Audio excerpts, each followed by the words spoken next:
Épître de Paul aux Éphésiens, chapitre 2, versets 8 et 11 à 19. Car c'est par la grâce que vous êtes sauvés, par le moyen de la foi.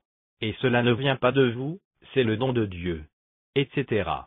C'est pourquoi, vous autrefois païens dans la chair, appelés incirconcis, par ceux qu'on appelle circoncis, et qui le sont en la chair par la main de l'homme, souvenez-vous que vous étiez en ce temps-là sans Christ, privés du droit de cité en Israël, étrangers aux alliances de la promesse, sans espérance, et sans Dieu dans le monde. Mais maintenant, en Jésus-Christ, vous qui étiez jadis éloignés, vous avez été rapprochés par le sang de Christ. Car il est notre paix, lui qui des deux n'en a fait qu'un, et qui a renversé le mur de séparation, l'inimitié, ayant anéanti par sa chair la loi des ordonnances dans ses prescriptions, afin de créer en lui-même avec les deux un seul homme nouveau, en établissant la paix, et de les réconcilier, l'un et l'autre en un seul corps, avec Dieu par la croix, en détruisant par elle l'inimitié. Il est venu annoncer la paix à vous qui étiez loin, et la paix à ceux qui étaient près. Car par lui nous avons les uns et les autres accès auprès du Père, dans un même esprit. Ainsi donc, vous n'êtes plus des étrangers, ni des gens du dehors, mais vous êtes concitoyens des saints, gens de la maison de Dieu. Cette bonne nouvelle, pour les gens de tous les pays, a été longtemps annoncée à Abraham par Dieu. Épître de Paul aux Galates, chapitre 3, verset 8. Aussi l'Écriture, prévoyant que Dieu justifierait les païens par la foi, a d'avance annoncé cette bonne nouvelle à Abraham, toutes les nations seront bénies en toi. Épître de Paul aux Galates, chapitre 3, versets 13 et 14. Christ nous a rachetés de la malédiction de la loi, c'est-à-dire, de la mort que nous méritions, étant devenu malédiction pour nous, car il est écrit, maudit est quiconque est pendu au bois, afin que la bénédiction d'Abraham eût pour les païens son accomplissement en Jésus-Christ, et que nous reçussions par la foi l'Esprit qui avait été promis. Maintenant que nous savons que Dieu nous donne la liberté de manger du porc, etc., il est important de respecter les croyants, qui n'ont pas encore cette conviction dans leur cœur, et qui croient pécher s'ils mangent du porc, etc. Épître de Paul aux Galates, chapitre 5, verset 13. Frères, vous avez été appelés à la liberté, seulement ne faites pas de cette liberté un prétexte de vivre selon la chair, mais rendez-vous, par l'amour, serviteurs les uns des autres. Épître de Paul aux Romains, chapitre 14, versets 1 à 3, 6, 13 à 17, et 20 à 23. Faites accueil à celui qui est faible dans la foi, et ne discutez pas sur les opinions. Tel croit pouvoir manger de tout, tel autre, qui est faible, ne mange que des légumes.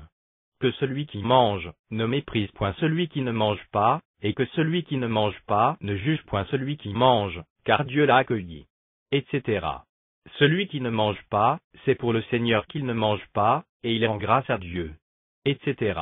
Ne nous jugeons donc plus les uns les autres, mais pensez plutôt à ne rien faire qui soit pour votre frère une pierre d'achoppement, ou une occasion de chute. Je sais et je suis persuadé par le Seigneur Jésus que rien n'est impur en soi, et qu'une chose n'est impure que pour celui qui la croit impure. Mais si, pour un aliment, ton frère est attristé, tu ne marches plus selon l'amour, ne cause pas, par ton aliment, la perte de celui pour lequel Christ est mort. Que votre privilège ne soit pas un sujet de calomnie.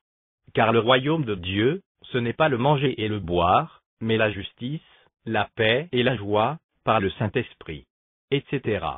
Pour un aliment, ne détruis pas l'œuvre de Dieu. À la vérité, toutes choses sont pures, mais il est mal à l'homme, quand il mange, de devenir une pierre d'achoppement. Il est bien de ne pas manger de viande, de ne pas boire de vin, et de s'abstenir de ce qui peut être pour ton frère une occasion de chute, de scandale ou de faiblesse. Cette foi que tu as, garde-la pour toi devant Dieu. Heureux celui qui ne se condamne pas lui-même dans ce qu'il approuve. Mais celui qui a des doutes au sujet de ce qu'il mange est condamné, parce qu'il n'agit pas par conviction.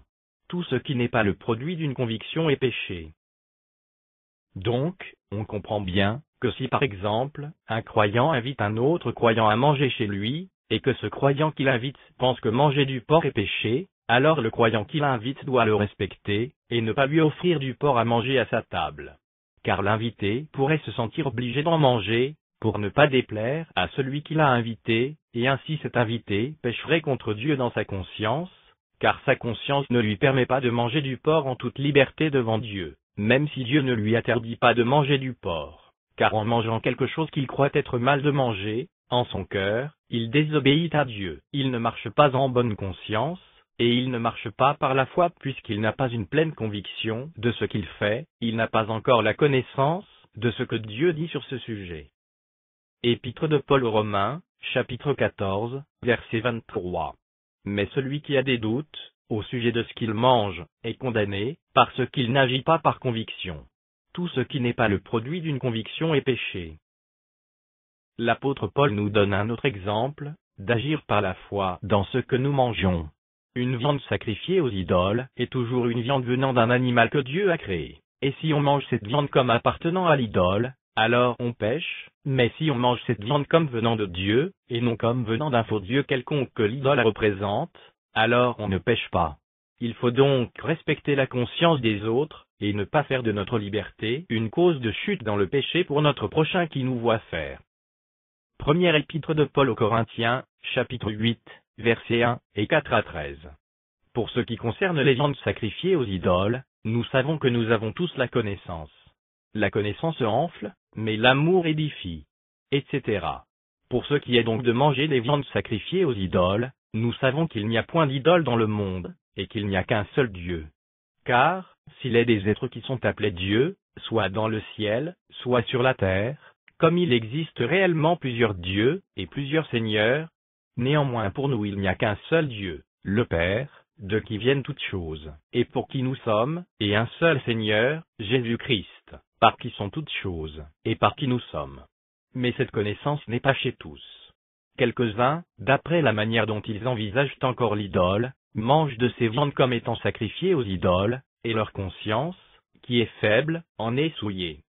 Ce n'est pas un aliment qui nous rapproche de Dieu, si nous en mangeons, nous n'avons rien de plus.